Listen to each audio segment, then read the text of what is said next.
Today we will discuss development suites, software flow and CMSIS for the ARM Cortex M3 processor.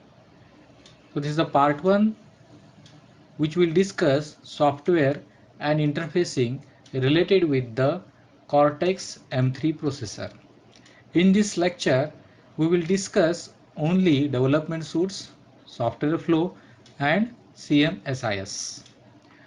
Now the development suites, the C compilers suite for the Cortex-M microcontrollers are available from various vendors. The popular vendors are listed here. That is Keil Microcontroller Development Kit, MDK ARM, ARM DS5, Development Studio 5, IAR Systems, Embedded Workbench for ARM Cortex M processors, RAID suite from Code Red Technologies, acquiring it is developed that is acquired by the NXP Philips in 2013. Mentor Graphics, then Embedded.org, Altium Tasking VX toolset for ARM Cortex M, Rowley Associates Crossworks, Oaks Texas Instruments Code Composer Studio CCS, then Resonance RID Right, Atomic True Studio, JNU Compiler Collection JCC, and ImageCraft ICCV8, Cosmic Software C Cross Compiler for Cortex M processor, Microelectronica Micro C, and Arduino. So these are the popular development suites, that is C compilers, available for the Cortex M series microcontrollers. Now we will see the development board. So here this is a development board from the Keil, which is MCP 1700 evaluation board. So for this development board, the hardwares are required that one USB port for downloading and debugging purpose. So if you want to burn the program, so we require the downloading purpose, and for debugging purpose, for the single stepping, we require the debugging, that is ULinks. Another USB port to provide the necessary power to the board. So here we require two USB ports for connection to our personal computer. To download and debug, we require, that is there are three components. We require any of the one component from these three, that is popularly known as the USB JTAG adapter. So we require one of these USB JTAG adapter for downloading and debug purposes. Many time we require, it is called, many times we require, that is a Keil ULink to USB JTAG adapter. Now the Keil is providing the three type of adapters. So out of that you can select any one depending on your complexity of the proposed application. We require the USB cables, that is two USB cable. One is for connecting the ULink adapter and second is to connect to the board, and that will going to supply the power. So the cable is required to power the board. We will see the software requirement for this board. We require Windows operating system. Then the tools are required to compile, link, run applications on this board. We require the tools here, that is the software tools. So these are the MDK Lite, MDK Standard, MDK Cortex M and MDK Professional. So any of this we can use. Now here I am using the Keil. So I am using the Keil compilers here. Now how to use this board? This is the step-by-step guide. So first connect power to the board, evaluation board. Then connect the ULink to your PC. The default configuration settings, read the default configuration settings, and if required you change it according to your requirement, and it is depend on the application which you are going to develop. Then configure the tool options for this board and learn about the MuVision IDE, and it is available from the Keil. Review the MCB 1700 schematics if required for the complex design. How to connect the U-Link to board and PC. So here we have the board, evaluation board, and we connect here USB cable. This will provide power to this board. Then U-Link is here, and we can connect this U-Link through this connector, and here we require a USB cable. Now you can see here, to use this evaluation board with U-Link, we require a ribbon connector here to connect the JTAG and the board. We require a standard USB cable between this U-Link and to PC. We have to connect the power to the board using the USB cable. So here you can see how we can connect and how we can arrange the various connectors and how to provide the power supply, how to connect this board to the PC.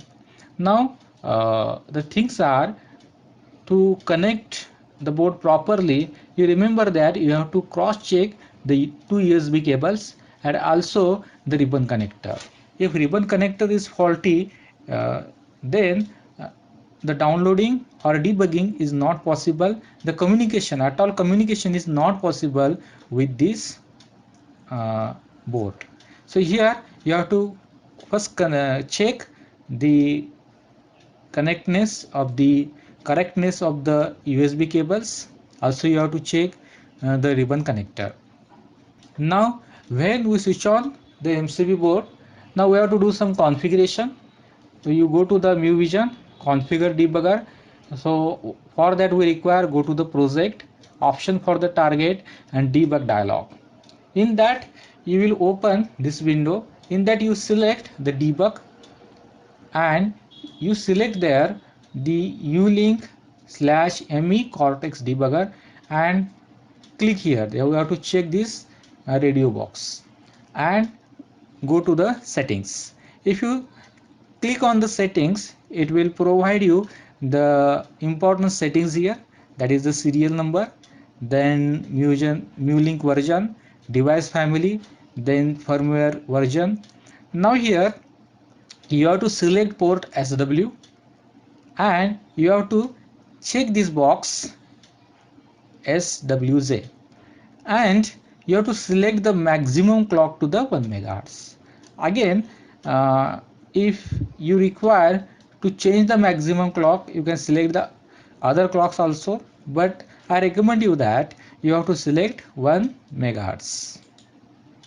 Now this maximum clock and these protocols are used at the time of the communication between PC and the evaluation board. Now we can see in detail what the board has. So we start from here. So this is the Ethernet connector. You can connect the Ethernet cable here, and this board could be able to connect to the LAN. So that this board is very important because the LAN can be, that is, it means that the internet connection can be available. So internet can be available through this Ethernet connector. And hence this device is a smart device. So here we can use this in the IoT applications because of the availability of internet. We have the USB host here, and we are using this USB host during the debugging operation or during other purposes if we require. Then USB device power, so this connector is used to power this device. Then USB OTG, so OTG connector is also available so that you can connect this board to your Android phone. Then Cortex debug, so debug ports are also available here, and using this debug part you can debug the program. The Zeta connector is available. Then COM0, COM1 serial RS-232 communication purpose, the RS-232 connectors are available here. This is the LCD display which is available. Then a slot is provided for SD card, for memory card. Joystick is provided, and you can program this joystick depending on our application. Then we require the two buttons. One is for reset and another is acts as the INT0, that is hardware interrupt. Then Cortex debug ETM port is also available here. Then we also have the LEDs, that is port LEDs, and it is connected to this board, and it is connected to the port 1, that is I think there are 3 LEDs connected to the port 1, and other LEDs, that is 1 2 3 4 5 LEDs are connected to the port 2, and the pins, port 1 pin number are given here, and using this port number and pin number we can on or off the particular LED. Then LPC 1768, the Cortex M3 processor is available here. We have a potentiometer for analog input. Also we have the two connectors, that is for CAN connection, CAN1 and CAN2 controlled area network. Also they are providing a prototype area, so this area is the prototype area, you can observe. So here these are the prototype areas where the port 0, port 2 and port 1, port 3 some pins are available here for our general purpose application. So if we want to use general input output ports or port pins, we have to use these pins, and then we can program it. Note down, these are the digital pins. Now this is the simple block diagram of the board. At the central, this is the central processing unit, LPC17XX. Now in this board, the LPC1768 Cortex M3 processor is used. So there are user input output devices, that is LCD display, then dual RS323, dual RS232 port. So there are two ports, COM0 and COM1 port. Then dual CAN is also available. Reset and interrupt buttons are available. Joysticks, one joystick is available. Then LEDs are available. SD cards are available, interface to the CPU. Then Ethernet is also available. Then analog input, configuration jumpers are available. USB power and some COM is also available. So this is the block diagram of the board, and this is a simple interfacing diagram with the LCD, with the LED. Now see here in detail, that is one IC, this is LPC1768, whereas the second processor, that is IC2, is provided here, LPC1758. Now this Cortex M3 processor work on 12 megahertz frequency. So one crystal is connected here of 12 megahertz rating, and other, you can see here, for this processor one more crystal is connected which is also at the 12 megahertz. So remember that this board is working with the 12 megahertz. So at the time of programming, we have to calculate the time delay based on this 12 megahertz frequency. Power supplies here. So power supply is supplied to the MCB 1700 board. So from the PC we can provide a USB cable, and USB is connected here so that it will power on this board. In addition to this, the VIN is provided here, the VBus jumper is provided here, and we can provide the onboard power here using the PC's connector. When the board is powered from an external power, then at the time of, instead of using this USB power, you can use this VIN. Now for selecting the power from USB or from the external power supply, we have a jumper that is known as the VBus jumper. So when the board is powered from an external power supply, so at VIN, so external power supply is provided at this pin VIN, and the USB connector is needed for data exchange only. So data is exchanged with this USB port, then the VBus jumper should be removed. So if I remove this VBus jumper, so the power will be taken from this VIN, and this will act as the simple data input output.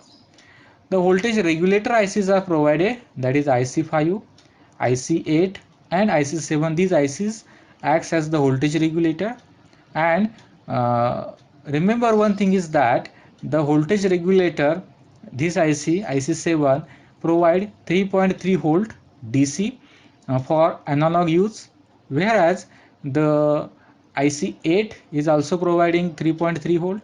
IC5 is going to provide the 5 volt DC supply. The power LED is provided here to indicate that the board is powered on. Then the CR1220 battery is provided, is going to supply the 3 volt DC to the real time clock peripherals. So V battery jumper is provided here. This battery will connect it to the VBAT pin. Now we'll see the software development flow. So how to develop the software. So software development flow. So first we have to create the project. So you need to create a project that will specify the location of source files, compile target, memory configurations, compilation options, and so on. So many IDEs have a project creation wizard for this step. Using the Kyle or any other compilers, so first we have to create the project. The separate wizard is provided at the startup to create the project or to open the already created project. After creating the project, you have to add files to the project. So you need to add the source code files required by the project. You might also need to specify the path of any included header files in the project options. Obviously, you might also need to create a new program source. So if source is available to you, you can add that source in the add files to the project, or if source is not available, then you create the new source and then you can add that file to the project. So code files and write that program. Note that you should be able to reuse a number of the files from the device driver library to reduce the effort of in writing the new files. This includes the startup codes, header files, and some of the peripheral control functions. So already if you write down the codes as a driver, so that can be included here, that can be added to the project. Setup project options. So this is a very important option, and depending on the development board, you have to set according to the instruction manual. In most cases, the project file created allows a number of project options such as compiler, optimization options, memory map, and output file types. Based on the development board and debug adapter you might also need to set up options for the debug and code download. So setup project options are very important, and depending on the development board, you have to set the particular options and you have to refer the board manufacturer's datasheet or user manual. Then after adding the code, you have to compile and link. So in most cases, a project contains a number of the files that are compiled separately. After the compilation process, each source file will have a corresponding object file. In order to generate the final combined executable image, a separate linking process is required. After the link stage, the IDE can also generate the program image in other file formats for the purpose of the programming the image to the device.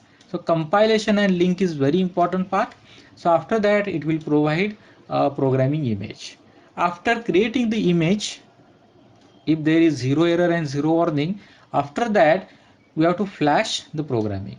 So almost all of the Cortex M microcontroller use flash memories for program storage.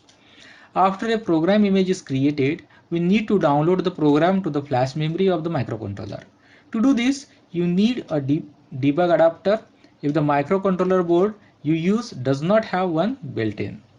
The actual flash programming procedures can be quite complex, but these are usually fully handled by the IDE, and you can carry out the whole programming process with a single mouse click. Note that if you want to, you can also download applications to the SRAM and execute them from there. Now to flash the programming, we can use the Kai compiler, or we can use the FlashMagick, that is third-party software, to program the flash. And I recommend that you just generate the hex file from this compile and link, and then you use the FlashMagick to download that hex file and to program the flash memory. So I recommend that you have to use the FlashMagick to download the program.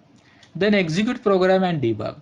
So after downloading the program, then execute program, and using debug option, you can debug and see each and every status of the processor after execution of the statements.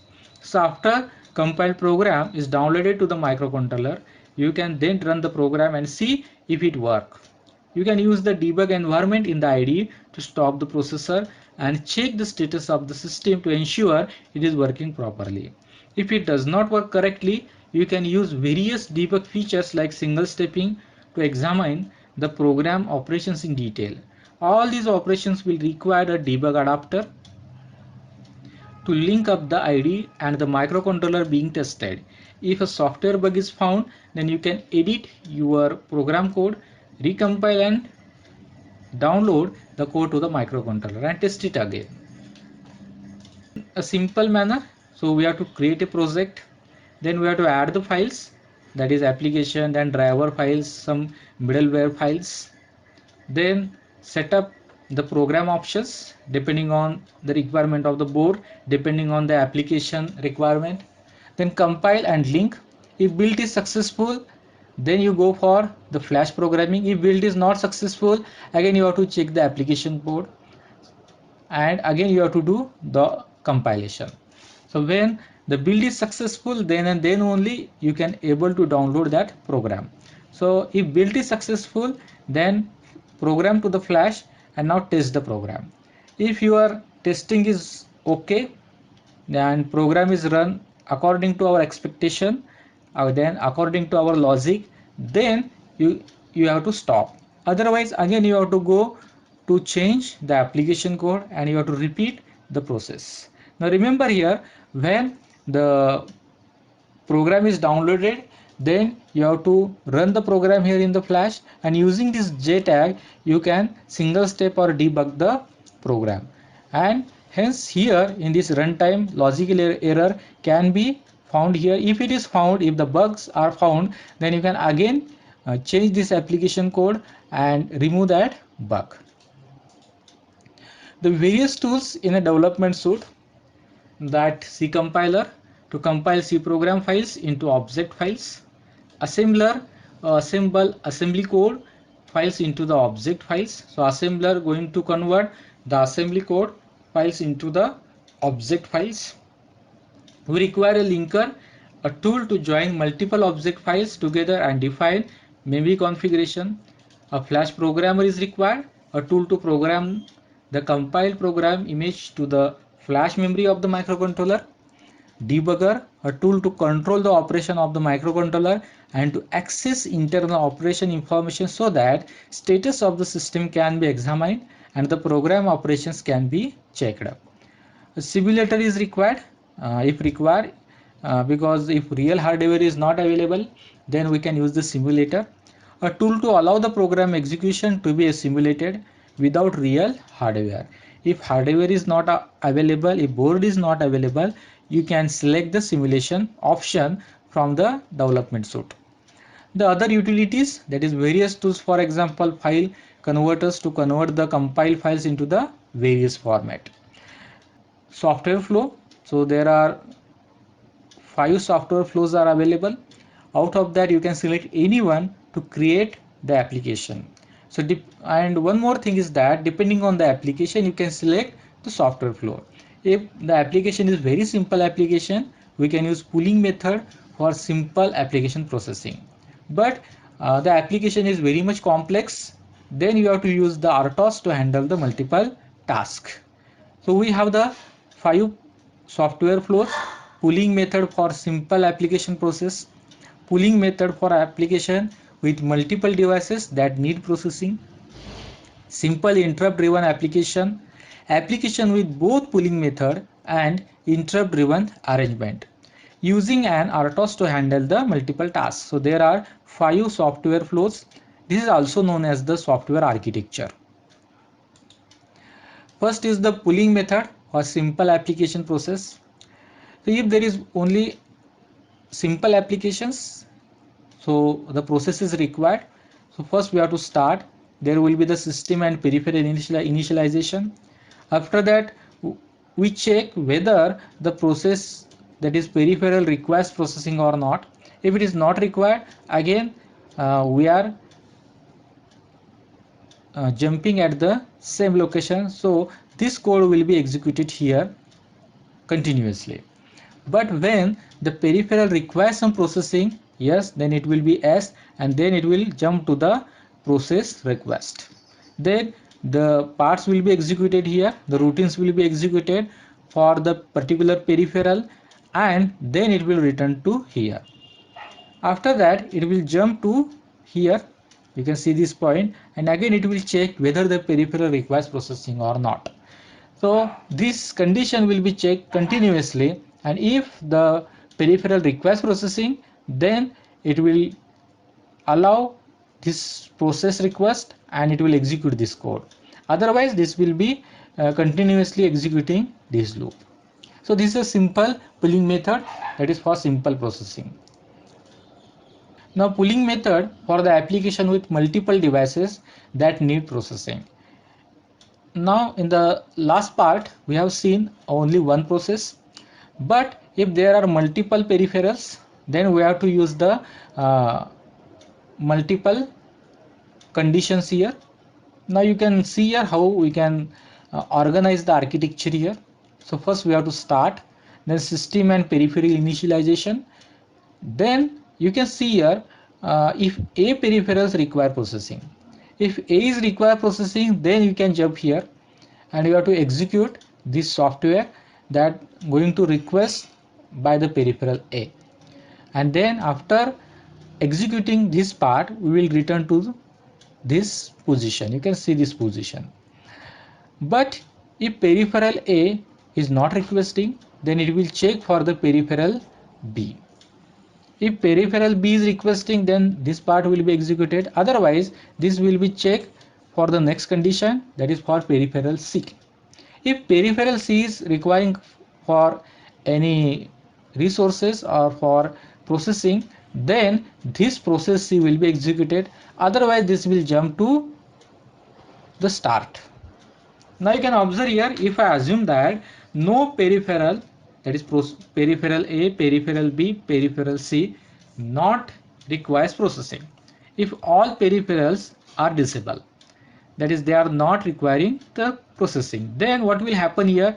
It will check for peripheral A whether it requires the processing. If it is not, again it will check the peripheral B. If it is not, again it will check the peripheral C, and again it will going to check the peripheral A. So this process will be continuous process. If one of the peripheral requires service, then at that point only it will check whether, suppose at this point if we are conditioning, means we are checking whether peripherals is require processing, and at the same time if peripheral B requires processing. But here we are not able to jump back to the peripheral B and processing this part, because the control is here now, and the control will move like this. The flow you can see here in the diagram, it is clearly given the flow, but backward flow is not available. So when the control is going to execute this part, whether the peripheral C is requiring processing, at the same time if peripheral B requires service, then there is no any software loop here to check whether B is requesting, because now control is here, and then we have to jump to the initial part. So here at the same time, if B is require the processing, if it is request for the processing and control is executing here to check the C is requiring processing, then we have to wait until now this control will jump here, it will check this peripheral A, then it will come to here for the peripheral B. Now we know that peripheral B is requiring service, so it will execute this routine. Now in this case some delay is there, because when some peripheral, that is peripheral A, B, C, when they are going to request for the processing. Now in this method, there is no immediate response from this architecture, because this is a sequential checking part, and sequentially this will give the services. Now this is the drawback of this architecture. Now to come out from this drawback, what we have a simple interrupt driven application. Now we have process A, process B and process C. There are three processes, and in these three processes, now these three processes is handled in the ISR. In previous part you can see there is no ISR. We are going to check whether the peripheral requires the processing or not. If peripheral requires, we are going to process that part, and this is the pooling operation. Continuously we are going to check whether the peripheral be requesting or whether this particular peripheral is requesting or not. But in this case, if you observe here, flow is very simple. We are going to start system and peripheral initialization, and now here we are entering into the sleep mode. You remember this part. In this sleep mode, processor will not execute any instruction, and it will be go into a power down mode. In this case, if you observe in the last case here, the processor always in a pooling mode, always executing the instructions. So here, as we compare the two architecture, pooling method for pooling method and the interrupt driven method, the power is saving in the interrupt driven application. So whenever we are using the codes, especially that is software architecture, I suggest that you have to use this method and enter the sleep mode. And in the sleep mode, when the processor enter into the sleep mode, we have the different methods to come out from the sleep mode. One method is the interrupt and other method is the reset. Now here, if you provide the interrupt, and so it will wake up from the sleep mode, and depending on the interrupt service routine, we can execute the process. Now this architecture is very simple. First we have to initialize the peripherals, and we have to provide the interrupt service routines and the starting address of the interrupt service routines in the table. So when the interrupt is provided, suppose the peripheral A is requesting for the service, so that will be accessed the interrupt one, and the due to this interrupt, it will come out from the sleep mode, and it will execute the part which is written for the processor process A, that is written for the peripheral A. Similarly, if peripheral C is requesting, then again it is come out from the interrupt and it will execute the process. Now you can observe after completion or of this process A, after completion of this ISR routine, then the control will return to the again sleep mode. So after execution of ISR, the control is returning to the sleep mode. So this is a very important thing, is that again we are going to save some power. Remember here, it is a very responsive architecture, because if anybody is requesting for the service, then through this interrupt structure we can provide the service. Suppose there is one more condition, that if two peripherals, peripheral A and peripheral B is requesting for the service, then the processor will execute the process those are having the higher priority. So if process A executing, it means that peripheral A interrupt having the higher priority as compared with the peripheral B request, that is IRQ request. So we can manage any request from the peripheral with the priority levels. Next is a very complicated architecture, and many times this architecture is used. So applications with both pooling method and interrupt driven management, and this architecture is more popular in many student projects, that is we have to start, then system and periphery initialization, then we are going to pull whether it is requesting for the service or not. Then actually the services are provided, the same services are provided in the interrupt. Now this is software variable updates that will going to change the status flag related with the particular processes. So here the pooling methods along with the interrupts are provided so that we have the quick response according to the interrupt structure. So here if suppose where the control is here and B is requesting, it means that the control is not able to processing the part of the B because it is here, control is now here. Now this could be handled in this interrupt service routine, and at last it will enter into the sleep mode, and after that it will again going to pull the process. More efficient and more advanced method is using a RTOS, that is real-time operating system. Now here you can create the number of tasks, that is task A, task B, task C, using the OS task scheduler, and we require the OS initialization for creating this scheduler. So simple architecture is here. So first start, then system and peripheral initialization, then OS initialization and task scheduler. Now when the task is scheduled, this task is executed independently, it will return to the scheduler.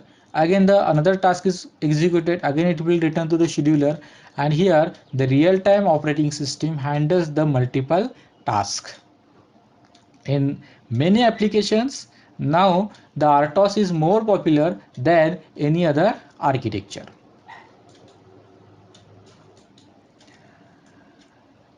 In last architecture we have seen the sleep mode. Now we will see some instructions related with the sleep mode, because if you observe, this is we have to enter into the sleep mode, then here you can observe we have to enter into the sleep mode. So in this case we require to enter into the sleep mode. First instruction for using here is the WFI, wait for the interrupt. So this instruction, after execution of this instruction, the processor enter into the sleep mode and it will wait for the interrupt. In this WFI instruction we can use in the assembly level programming, and in case of the C programming, if we use CMSIS compliant device driver, we'll see in the detail afterward. We have to use underscore WFI and the opening and closing bracket. So this statement will wait for the interrupt and enter the processor into the sleep mode. The WFI instruction causes the processor to enter the sleep mode immediately. The processor can be woken up from the sleep mode by interrupts, reset, or by debug operation. The one more is WFE, that is wait for event, enter sleep conditionally. Or in the C programming with CMSIS compliant device driver, we have the underscore WFE opening and closing bracket. So this will wait for the event and which will enter into the sleep mode conditionally. The event output can be triggered using SEV, that is send event instructions. SEV, send event in assembly level, and in C programming language we have to use underscore SEV opening and closing bracket. Some data types used in the C programming. You remember these data types? I recommend that you have to remember the number of bits, range, and some signed and unsigned ranges here. So data types are character type, integer type, then unsigned integer type, short type, integer 16-bit, unsigned integer 16-bit, integer 32-bit, unsigned integer 32-bit. The long data type is also available, which is of the 32-bit. Long which is 64-bit, or integer 64-bit, or unsigned integer 64-bit. This format is also available. Floating point is also available, that is float, which is of 32-bit. Double is available, which is of 64-bit. Long double is also available, which is also of the 64-bit. pointers are available 32-bit. Enum data type is available, which is in the variant of 8-bit, 16-bit and 32-bit. Then Boolean data types are available. Then character type data available, that is wchar underscore t. In most of time, you remember that the processor, that is Cortex M3, is of 32-bit, and most of time you can use the software for the 32-bit. And I recommend that based on our application, our requirement, most of time use 32-bit of the number, maybe float or maybe long. So I recommend that you can use, if your application requirement is very small, we have to manipulate very small numbers, then use 8-bit, or medium is the 16-bit or 32-bit. But you require the still further accuracy or precision, then only you go for the 64-bit numbers. Otherwise you don't go for the 64-bit numbers. Whenever we require the precision, then and then only, depending on the application, depending on the routine, then you go for the 64-bit format. The data size in the ARM processor, byte is the 8-bit, half word is 16-bit, word is 32-bit, double word is 64-bit. Now there are some commonly used directives for inserting data into a program.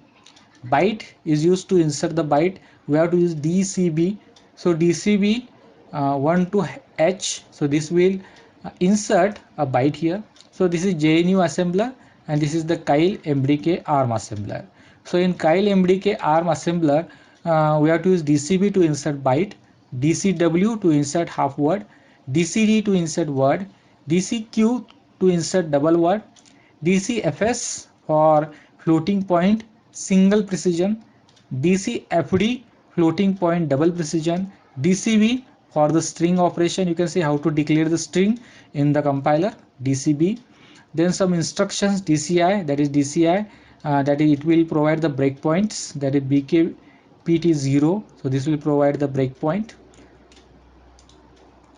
Again we have the assembler, that is the thumb, which specify the assembly code as thumb instruction in unified assembly level language. So unified assembly language UAL, we have to use the thumb here, or dot thumb. You can use the code 16 or dot code 16, that will specify assembly code as thumb instruction in legacy pre-UAL syntax. Now we require the area here, and there are some section names, attributes are there. So instructions, the assembler to assemble a new code or data section. Sections are independent, named individual,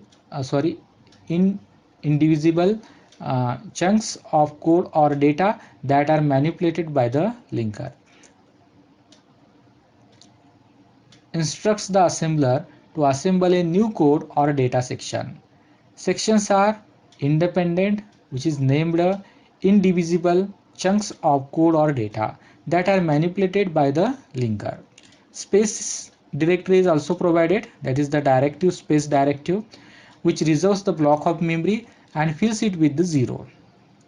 Fill is also provided, which reserves a block of memory and fills it with the specified value provided in the statement. Alignment is also provided to provide the boundaries and padding the zeros if we are executing the NOP instructions.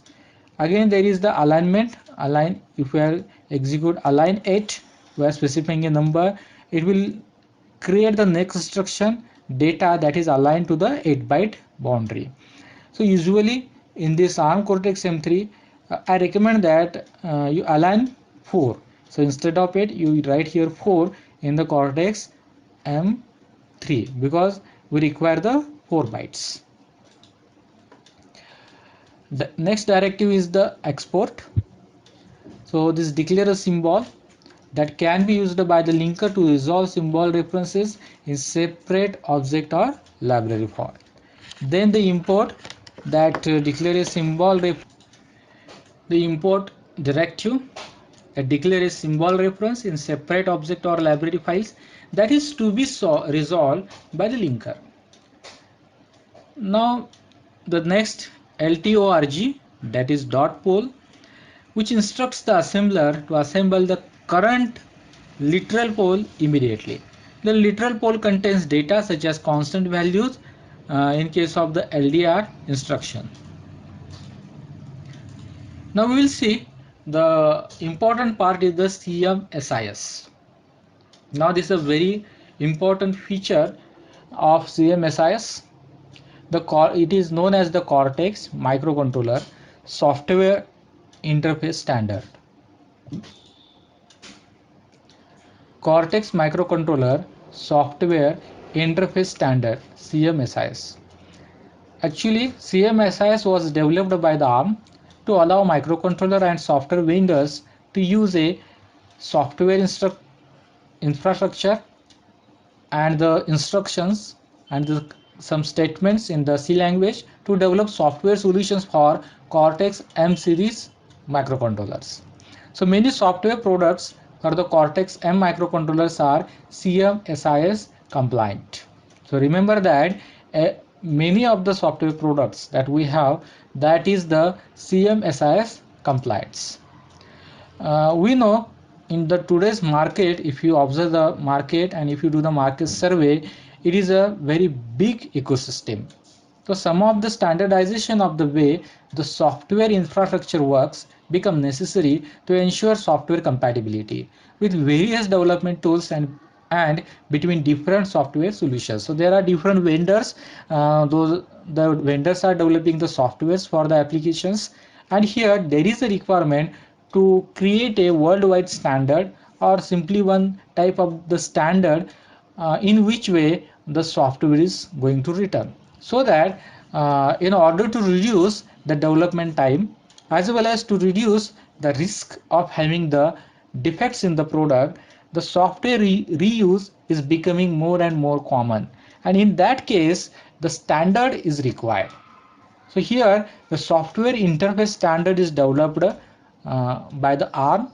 So ARM work with the various microcontroller vendors, tools vendors, and software solution providers to develop the Cortex microcontroller software interface standard, a software framework covering most Cortex M series processors and Cortex M series microcontroller products. So here, whenever we are dealing with the Cortex M microcontroller, we have to use the CMSIS standard.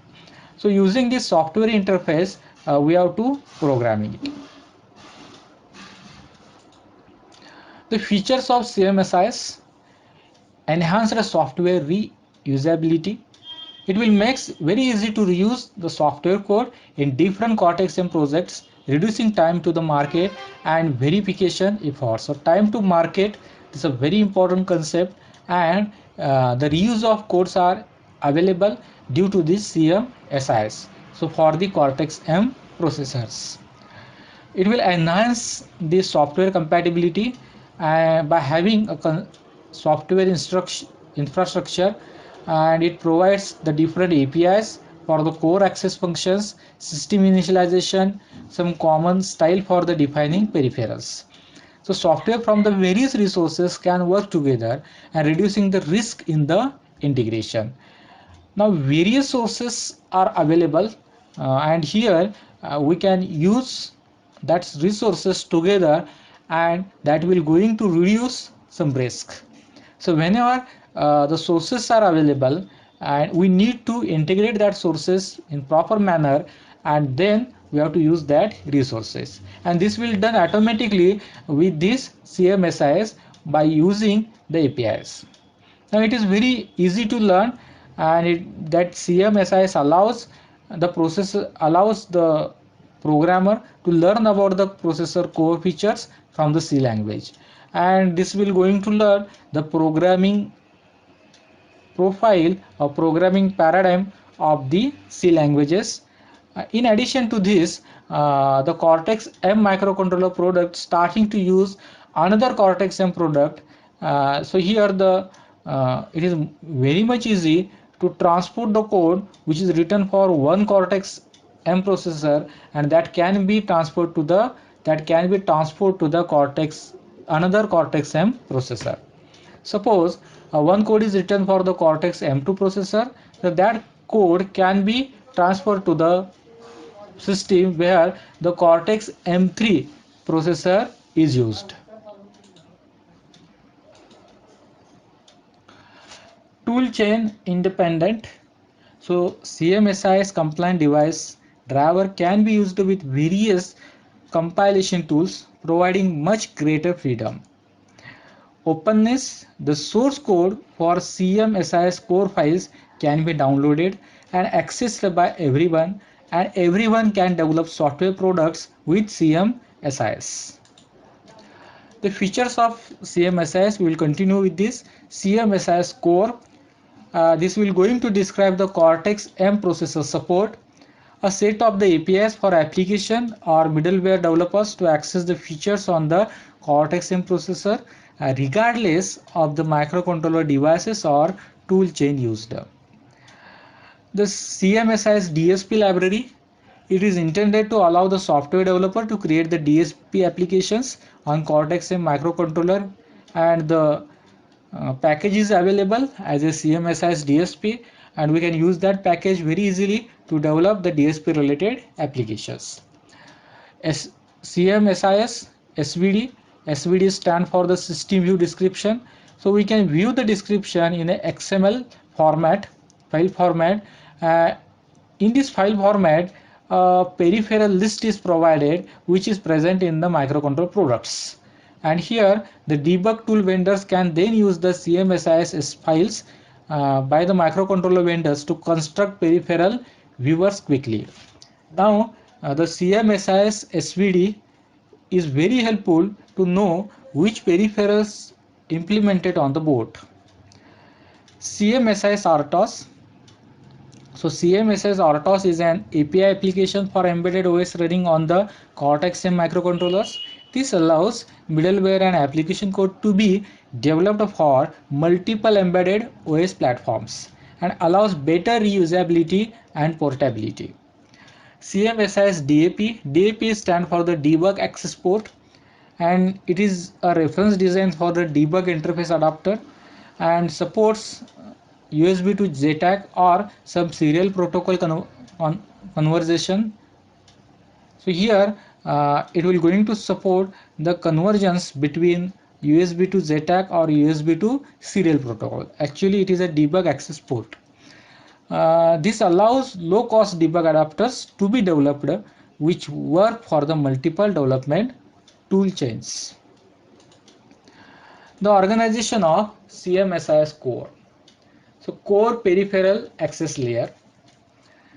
Now in this case, this will going to define some name, addresses, and functions, that is known as the helper functions, to access core registers and core peripherals which is available on the Cortex M3 processor. This is processor specific and is provided by the ARM. So it is a core peripheral access layer that is provided by the ARM, which defines the particular name, address, and some ready-made helper functions to access the core register and core peripherals which is present on the Cortex M3 processor chip. The device peripheral access layer. So this access layer is also providing the name, address definitions, peripheral registers, and implementation using interrupt assignments, exception vector definitions, etc. This is device specific, and the multiple devices from the same vendor might use the same file set. So this is device peripheral access layer. So first is the core peripheral that will going to access the core resources, device peripheral that will going to access the peripheral part, and access functions for the peripherals. Now here we are dealing with the driver codes. So the driver code for the peripheral access is the access functions for the peripherals. This is vendor specific and it is optional, and you can choose to develop your application using the peripheral driver code provided by the microcontroller vendor, or you can program the peripherals directly if you prefer. Now this part we can develop by our own, or we can download some program from the developer site, and here the developer will provide this code. So in this video lecture we will stop here, and in the next lecture we will see how to use this CMSIS and how to use the C related, that is C programming, for the various interfacing applications. In the interfacing application we will see the interfacing of LED, interfacing of switches, interfacing of some peripherals like the DC motors, stepper motors, and the serial communication, etc. Using the C compiler in the C language. Thank you.